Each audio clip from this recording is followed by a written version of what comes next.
Hello dear students, myself Rahul Mishra and today we will discuss some other numerical problems which are based on density formula. So listen, first question is edge length and density of cubic crystal of salt having molar mass 56 are 290 picometer and 7.8 gram per centimeter cube respectively. Predict the nature of unit cell. It means इस क्वेश्चन में हमें as length दी है किसी cubic crystal की. तो as length जो होती है वो सेंटीमीटर में होती है या पिकोमीटर में होती है या मीटर में होती है किसी चीज की लेंथ. इट मीन्स जो एज लेंथ है वो हमें कितनी दी है 290 picometre. So edge length is 290 picometre. So now we convert it into centimeter, so it will become 29 into 10 to the power minus 9 centimeter. 290 picometer means 290 into 10 to the power minus 12 meter, क्योंकि एक metre में होते हैं 10 to the power minus 12 meter. So we can write 29 into 10 to the power minus 11 meter.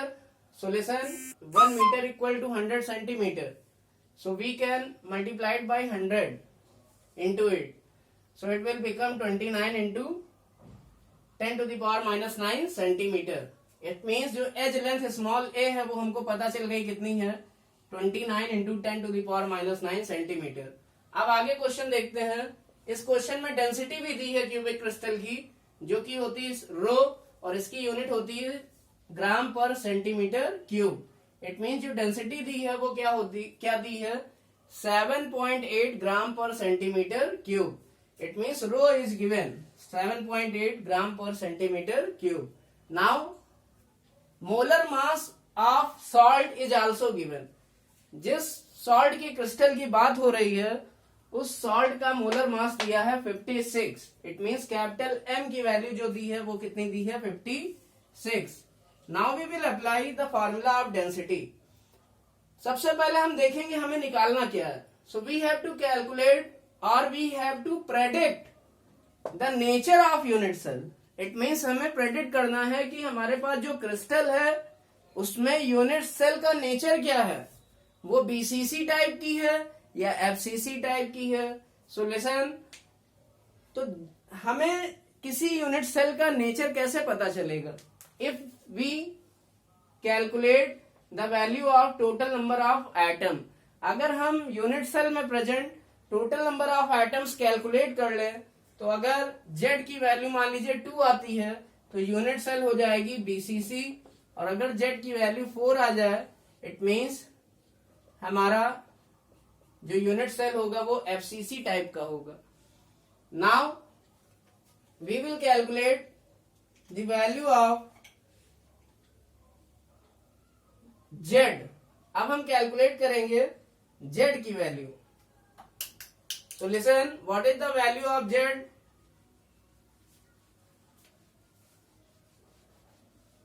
So listen, we all know that A is given, capital M is given, rho is given. So we apply the formula of density. और हमको निकालना क्या है यहां से Z का formula हो जाएगा रो into Na into A cube divided by capital M. So this will be the formula of total number of atoms. अब हम total number of atoms निकालेंगे इन सारी वैल्यूज को रख के. किसकी वैल्यूज को, रो की, अवागाड्रो नंबर की, एज लेंथ की और मोलर मास की. So listen, on putting all these values of rho, Na, A and M, then Z will be equal to 2. It means we can say unit cell will be BCC type. It means जो unit cell होगी वो हमारी किस type की होगी, it will be BCC type. Now we will move on second question. An element is crystallises as BCC structure. It means कोई element जो है बीसीसी स्ट्रक्चर में क्रिस्टलाइज किया जाता है या उसके क्रिस्टल को बीसीसी यूनिट सेल में बनाया जाता है. Now with edge length means small a की वैल्यू गिवन है, इट इज 200 picometer. तो 200 picometer means we can write 2 into 10⁻⁻8 centimetre, और यहां से a क्यूब की वैल्यू कितनी आ जाएगी, इसका क्यूब कर देंगे तो 2 2 जा 4 2 जा 8, और 10⁻⁻8 का क्यूब करेंगे तो हो जाएगा 10⁻⁻24, और सेंटीमीटर का क्यूब हो जाएगा 20 centimetre cube. It means a cube की वैल्यू आ जाएगी यहां से 8 into 10⁻⁻24 centimetre cube. Now if density of the unit cell is 10 gram per centimetre cube, it means इस क्वेश्चन में डेंसिटी हमें रो पता है 10 ग्राम पर सेंटीमीटर क्यूब, और क्या दिया हुआ है, बीसीसी स्ट्रक्चर है। It means the value of Z is also given, it is equal to 2। Z means total number of items हमें पता है बीसीसी में कितने होते हैं, 2, so Z is given. Now we have to calculate the number of atoms in 200 gram of this element. हमें इस element के 200 ग्राम में कितने नंबर ऑफ एटम्स होंगे ये कैलकुलेट करना है। तो बहुत आसान क्वेश्चन है। सॉल्यूशन हम लोग क्या करेंगे, सबसे पहले 200 ग्राम इस मेटल एलिमेंट में कितने नंबर ऑफ मोल्स हैं, सबसे पहले हम ये कैलकुलेट करेंगे।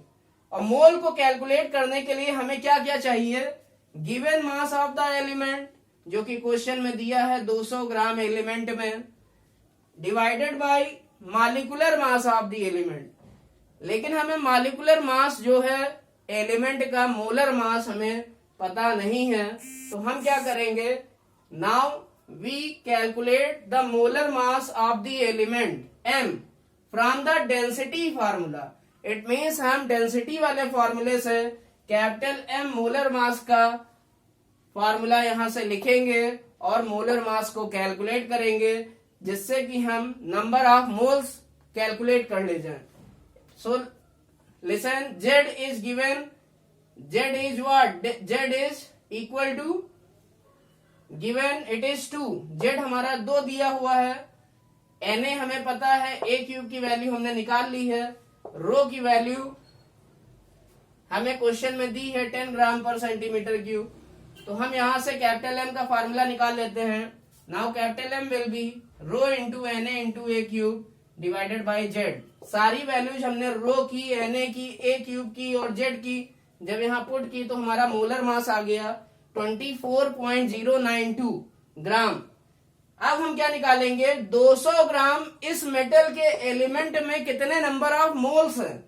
तो number of moles equal to formula होता है given mass upon molar mass. तो गिवन मास हमको दिया हुआ है 200 और मोलर मास हमारा आया है, it is 24.092। Capital M is molar mass of metal which is given. Now number of moles equal to given mass 200 upon molar mass 24.092।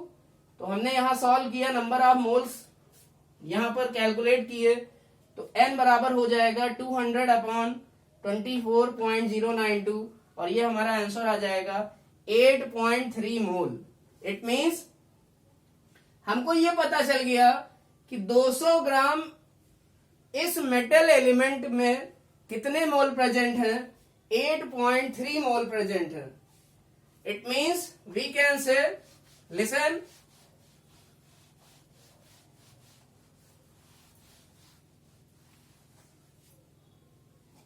Listen here,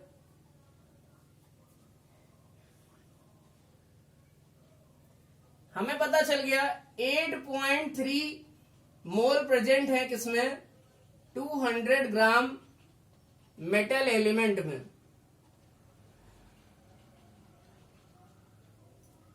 it means हमें पता है कि 200 ग्राम मेटल एलिमेंट किसके बराबर है, 8.3 मोल मेटल के। इट मीन्स जो 200 ग्राम metal item, 200 ग्राम metal element में जितने आइटम्स होंगे उतने ही आइटम्स कहां पर भी होंगे, 8.3 मोल मेटल में भी उतने ही आइटम्स होंगे, क्योंकि दोनों एक दूसरे के क्या हैं, बराबर हैं। हम 200 ग्राम मेटल एलिमेंट को किसके बराबर लिख सकते हैं, 8.3 मोल मेटल के बराबर लिख सकते हैं। Now listen,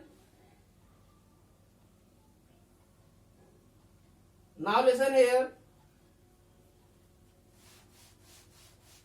we all know that अगर हमें पता है 1 mole contain how many item, 1 mole contain 6.023 into 10 to the power 23 items.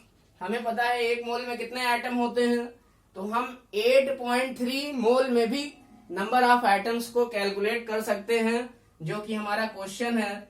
हमारे क्वेश्चन में पूछा गया है 200 ग्राम इस मेटल एलिमेंट में कितने नंबर ऑफ आइटम्स होंगे, तो हम इस 200 ग्राम को पहले चेंज कर लेंगे नंबर ऑफ मोल्स में, फिर हम उतने मोल में उतने नंबर ऑफ आइटम्स निकाल लेंगे। तो हमें निकालना कितने में है, 8.3 मोल मेटल कंटेन, क्या करना पड़ेगा हमें, 8.3 से मल्टीप्लाई करना पड़ेगा, 8.3 into 6.023 into 10 to the power 23 atoms, इतने आइटम्स हो जाएंगे और मल्टीप्लाई करके हमारा आंसर आता है यहाँ पर 5 into 10 to the power 24 atoms, जो कि मैंने यहाँ पर सॉल्व किया हुआ है। So you can see from here also. So this will be your answer. 5 into 10 to the power 24 atoms. It means 200 ग्राम इस मेटल के एलिमेंट में कितने आइटम होंगे, 5 into 10 to the power 24. Now next numerical is a metal element has a cubic lattice. Each edge of the unit cell is 2.88 angstrom. The density of its unit cell is 7.2 gram per centimeter cube. Then you have to calculate how many unit cells are present in 100 gram of this metal atom. It means एक metal element है जो कि cubic lattice में है। Each edge of the unit cell is 2.88 angstrom. It means जो हमारा unit cell है उसकी सारी एजेस की जो लेंथ दी है विच इज एज लेंथ, तो ये एज लेंथ जिसको लैटिस पैरामीटर भी कहते हैं, it is given small a 2.88 angstrom. तो 1 एंगस्ट्रॉम इक्वल टू होता है 10 to the power -8 centimetre. So what will be the value of a cube on calculating, it is 23.88 into 10 to the power -24 centimetre cube. हमने क्या किया, small a जो value थी उसका cube कर दिया दोनों साइड में, तो हमें a क्यूब की वैल्यू मिल गई। और ये a क्यूब की वैल्यू क्या रिप्रेजेंट करेगी, व्हाट इज a क्यूब, हमें पता है यूनिट सेल क्यूबिक है, क्यूब का वॉल्यूम जो होगा वही यूनिट सेल का वॉल्यूम होगा। It means the volume of the unit cell will be what, it will be a cube. It is the volume of 1 unit cell. एक unit cell का volume कितना है, a क्यूब, और इसकी value कितनी आई 23.88 into 10 to the power -24 centimetre cube. अब हमसे क्वेश्चन में कह रहा है कि डेंसिटी यूनिट सेल की दी हुई है 7.2 इंटू 7.2 ग्राम पर सेंटीमीटर क्यूब। हमें जो डेंसिटी दी है इस मेटल एलिमेंट के लिए वो कितनी दी है, 7.2 ग्राम पर सेंटीमीटर क्यूब। तो हमें पता है डेंसिटी इक्वल टू होता है mass upon volume, mass upon volume. Density equal to हम जानते हैं मास अपॉन वॉल्यूम। इससे पहले हम लोग एक लास्ट लाइन और पढ़ लेते हैं, how many unit cells are present in 100 gram of metal atom. It means metal atoms के 100 ग्राम में कितनी यूनिट सेल होंगी। तो इसको निकालने के लिए हम एक सिंपल से एग्जाम्पल की तरफ चलते हैं। हमने माना हमारे पास एक क्रिस्टल है, crystal means it is a big cube, crystal means वो बड़ा सा क्यूब होगा, and unit cell means it is the smallest cube present in that crystal. Unit cell क्या होती है, जो सबसे छोटा क्यूब होता है क्रिस्टल का, वही यूनिट सेल होती है। So this will be unit cell of this crystal. तो हमें पता है ये क्या होगी, इस क्रिस्टल की यूनिट सेल होगी। तो अगर हमें पता चल जाए बड़े वाले क्यूब का वॉल्यूम और छोटे वाले क्यूब का वॉल्यूम, अगर बड़े वाले क्यूब के वॉल्यूम को छोटे वाले क्यूब के वॉल्यूम से डिवाइड कर दें तो हमें क्या पता चल जाएगा कि इस क्रिस्टल में total number of unit cells कितनी है। जैसे हम लोग पहले टाइल्स वाले क्वेश्चन करते थे तो उसमें दिया रहता था कि इतने एरिया में कितने नंबर ऑफ टाइल्स हमें लगानी पड़ेंगी। तो वहां पर एक हमें पर्टिकुलर एरिया दिया रहता था। फॉर एग्जाम्पल वो टाइल्स का क्वेश्चन था। यहां पर ये कैसा क्वेश्चन हमने एग्जाम्पल में लिया है, यहां हमने एक क्रिस्टल ले लिया जिस क्रिस्टल का टोटल वॉल्यूम हमें पता है और उसमें प्रेजेंट एक यूनिट सेल का वॉल्यूम भी हमें पता है। तो एक यूनिट सेल का वॉल्यूम भी पता है और इस क्रिस्टल का टोटल वॉल्यूम भी पता है। तो जब टोटल वॉल्यूम को छोटे वाले क्यूब के वॉल्यूम से डिवाइड करेंगे तो हमें नंबर ऑफ यूनिट सेल पता चल जाएंगी कि इस क्रिस्टल में कितने नंबर ऑफ यूनिट सेल्स हैं या कितने छोटे छोटे क्यूब प्रेजेंट हैं। So listen, so we will calculate the volume of 100 gram metal. सबसे पहले हमने कैलकुलेट क्या किया हुआ है, वॉल्यूम ऑफ 1 यूनिट सेल। हमें एक छोटी वाली यूनिट सेल का वॉल्यूम पता है। अब हमें निकालना क्या है, इस पूरे क्रिस्टल के 100 ग्राम का वॉल्यूम निकालना है। इट मीन्स अगर इस क्रिस्टल में जो 100 ग्राम मेटल आइटम्स हैं, मतलब 100 ग्राम मेटल आइटम से जो क्रिस्टल बन रहा है उसका वॉल्यूम अगर हम निकाल लें, इट मीन्स वो पूरा वॉल्यूम होगा। तो उसका वॉल्यूम अगर निकाल लें, it means if we calculate volume of 100 gram metal, then it will be what? It is equal to mass upon density. It means 100 gram metal atom का निकालना है वॉल्यूम, तो मास कितना हो जाएगा 100 ग्राम, और 100 ग्राम मास के लिए जो डेंसिटी दी हुई है वो क्वेश्चन में दी गई है 7.2 ग्राम per centimetre cube. So density of metal is given 7.2 gram per centimetre cube. And listen,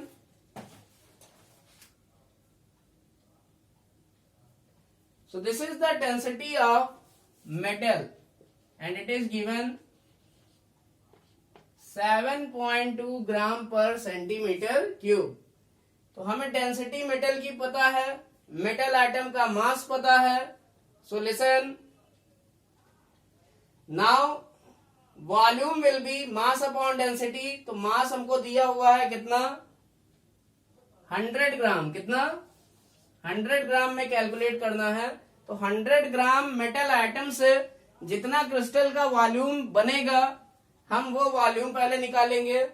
so volume of 100 gram metal item, it will B mass of metal atom divided by density of metal. तो मास, कितना मास हमको, कितने मास में volume चाहिए 100 gram metal item में, तो 100 को divide कर देंगे। डेंसिटी कितनी दी है 7.2, इट इज 7.2। इसको सॉल्व करेंगे तो पॉइंट हटाएंगे, ऊपर 0 आएगा। It means 1000 by 72। So this is volume, और वॉल्यूम होता है किसमें, सेंटीमीटर क्यूब में, क्योंकि यहाँ एज लेंथ हमने किसमें ली है सारी, सेंटीमीटर क्यूब में। और जो हमको डेंसिटी दी है उसमें भी लेंथ, जो लेंथ की यूनिट है वो भी किसमें दी है, सेंटीमीटर क्यूब में। इसलिए जो वॉल्यूम निकलेगा वो किसमें निकलेगा, सेंटीमीटर क्यूब में। अब हम क्या करेंगे, now we will calculate the number of unit cell. it will be equal to volume of 100 gram metal item. It means 100 gram metal item से जो क्रिस्टल बनेगा उसका कंप्लीट वॉल्यूम कितना है होगा, ये हमने कैलकुलेट कर लिया है. ये वॉल्यूम कितना होगा, ये हमारा है 100/72. तो हमने यहां रख दिया इसकी जगह 100/72 divided by volume of 1 unit cell. It means बड़े वाले वॉल्यूम को एक यूनिट सेल के वॉल्यूम से छोटे वाले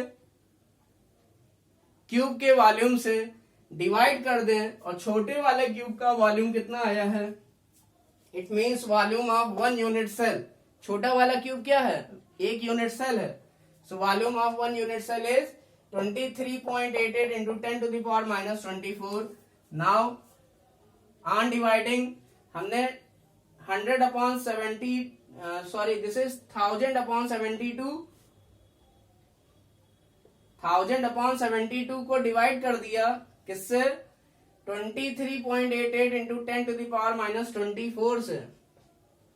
तो हमारा आंसर क्या आया, 5.8 इंटू 10⁻23 यूनिट सेल्स.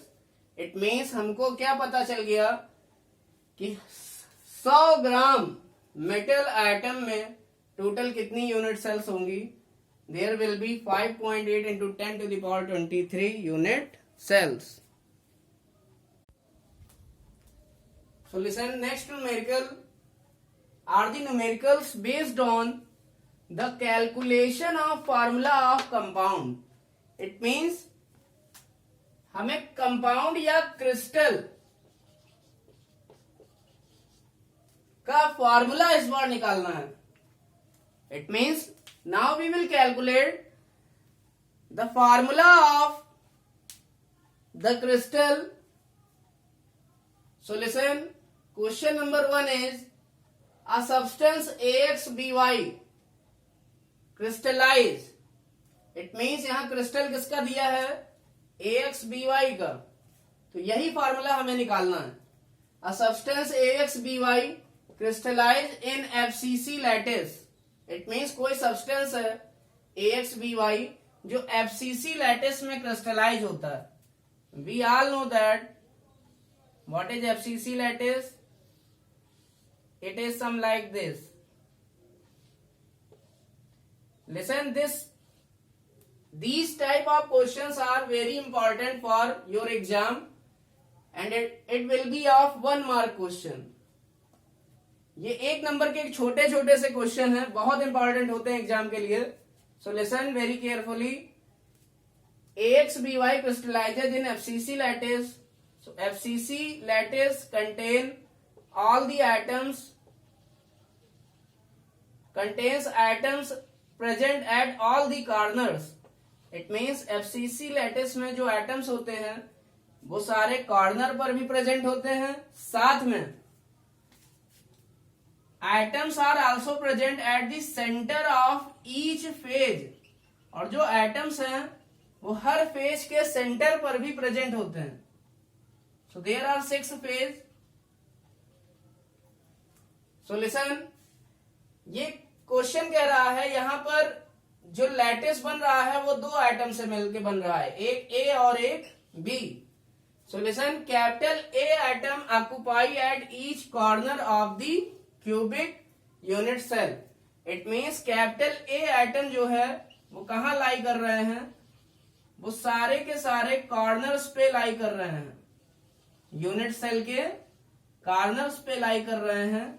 जबकि जो कैपिटल बी एटम है जिसे मैं ब्लू मार्कर से बनाने जा रहा हूं. So listen, capital B atoms occupy, कहां ऑक्यूपाई करते हैं या कहां एग्जिस्ट करते हैं, at the centre of each face of the cube or unit cell. It means ये जो हमारे कैपिटल बी एटम है वो फेस के सेंटर पर लाई कर रहे हैं. So blue atom are capital B atom. तो ये एटम मिलके क्या बना रहे हैं, unit cell. Black atom means capital A atom. So listen, अगर हम इस यूनिट सेल के अंदर टोटल कितने कैपिटल ए आइटम आते हैं और टोटल कितने कैपिटल बी आइटम आते हैं, ये अगर हम पता कर लें तो हमें कंपाउंड का फॉर्मूला भी पता चल जाएगा. सो लिसन,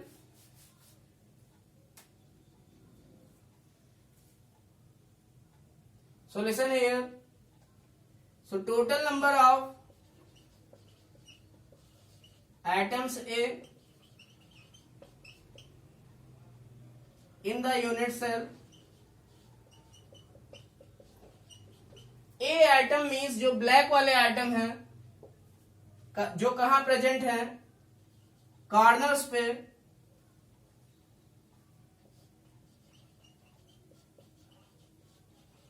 तो हमें पता है ए आइटम में किसी एक कैपिटल ए आइटम का कॉर्नर से कंट्रीब्यूशन कितना होता है यूनिट सेल के अंदर, 1/8. सो total number of items will be 8, क्योंकि कैपिटल ए आइटम टोटल कितने हैं, 8. सो listen, so total number of atoms at corner multiplied by contribution of one atom.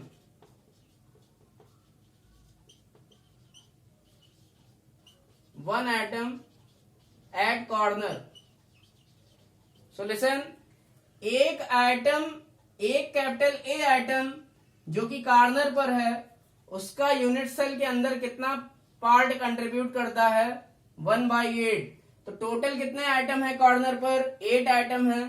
तो 8 आइटम का कॉर्नर से कितना कंट्रीब्यूशन यूनिट सेल के अंदर आएगा, it will B 8 into 1/8. It means total capital A item कितने आ गए हमारे पास, 1. It means capital A item कितने आ गए हमारे पास, 1. Now we will calculate total number of atoms B.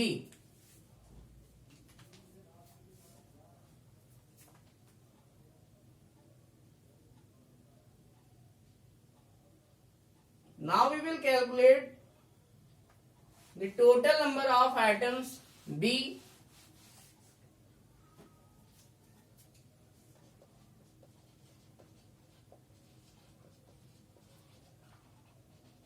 बरा, ये हो जाएगा किसके इक्वल, हमें पता है ब्लू वाले आइटम जो है वो बी आइटम है, जो कि फेस के सेंटर पर प्रेजेंट है. तो एक आइटम, एक कैपिटल बी आइटम का कंट्रीब्यूशन यूनिट सेल के अंदर कितना होता है, 1/2. कितना होता है, 1/2. टोटल कितने फेस सेंटर हैं, टोटल 6 फेस के सेंटर हैं, जहां पर 6 आइटम प्रेजेंट हैं. तो 6 आइटम से टोटल कितना कंट्रीब्यूशन होगा यूनिट सेल के अंदर, it will be 6 into 1/2, that is 3. It means total number of B item किसके बराबर आ जाएगा, इट इज इक्वल टू 3. तो आपने किया गया, 6 क्या है, total item present at centre of face, total item present at face centre. It means face के सेंटर पर कितने आइटम प्रेजेंट है उसको किससे मल्टीप्लाई करेंगे, मल्टीप्लाइड बाय इट्स कंट्रीब्यूशन या contribution of its one item at face centre. तो face centre पे एक आइटम का कंट्रीब्यूशन यूनिट सेल के अंदर कितना होगा, it will be 1/2. So total number of item at face centre 6 into contribution 1/2, 6 into 1/2, it means 3. It means जो हमारा कंपाउंड है जिसका क्रिस्टल बन रहा है उसमें कैपिटल ए आइटम कितने आए, A will be equal to 1 and B will be equal to 3. So the formula of compound will be A1B3, या इसी को सिंपली हम क्या लिख सकते हैं, AB3. So simply we can write it will be AB3. It means जो compound AXBY है वो एक्चुअल में है क्या, इट इज A1B3 और AB3. So this is very important question for your exam and it is very short question. बहुत छोटा question है ये. Now next question, second question we will discuss and it is same as this question. A substance AXBY crystallize in, it is given BCC lattice. इस बार आपको BCC lattice में दिया हुआ है. So I hope you have noted it. Now we will discuss next question.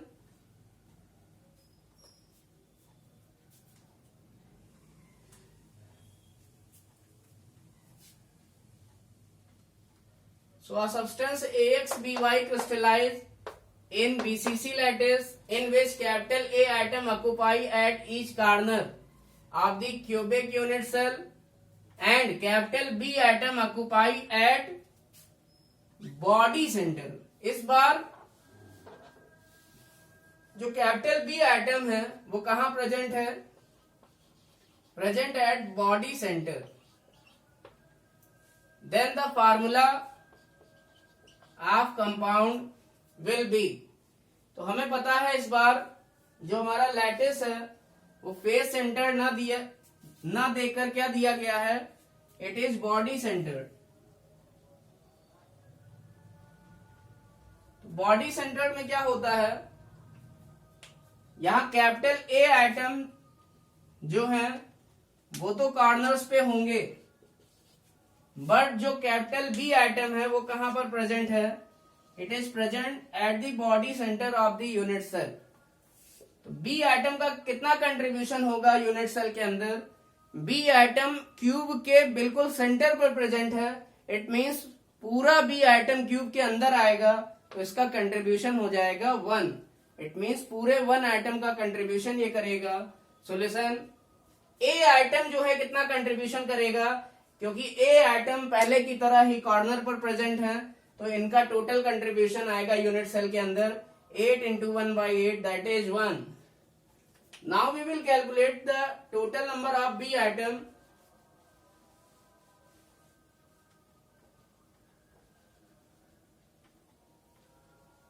Total number of B atom, it is at body center. So B will be equal to 1. तो B हमारा 1 आ गया, A भी 1 है. So the formula of compound will be A1B1 or we can write it is AB. So this will be the formula of the compound.